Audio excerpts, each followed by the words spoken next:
Paano mo malalaman kung yung kaibigan mo ay tunay? Sanla mo.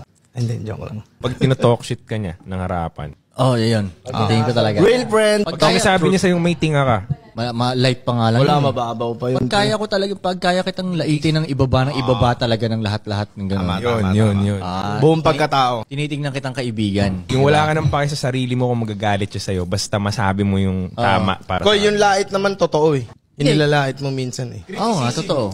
Good criticism. Pero hindi, minsan talagang lait lang na lait purposes lang, diba? Gagi, pag kaya kitang laitin ng matinding lait talaga, swerte ka! Parang pag narinig ng ibang tao, parang sama naman ni Kuy magsalita. Ibig sabihin, kaibigan talaga kita. Kasi totoo. Kung hindi kita nilalait, hindi kita kaibigan, di ba? Hindi tayo close eh. Siyempre, baka ma-offend ka, di ba? Pero kung parang kunyari, paano ko laitin si Ives? Paano ko laitin kita, Dong? Sipin mo naman yung mga lait na narinig mo sa akin, Dong, di ba? Lait lang yun. Ibig sabihin, yun ang At least si Bugoy na koy nang lalait sa akin. Sa inyo, sino nang lalait? Sa'yo, sino nang lalait sa'yo? Yung lasing dyan sa inyo. Yun, doon ko sa tingin na pwedeng kaibigan to. Pag inaampas ka ng titi. Dogs talaga no? Dogs.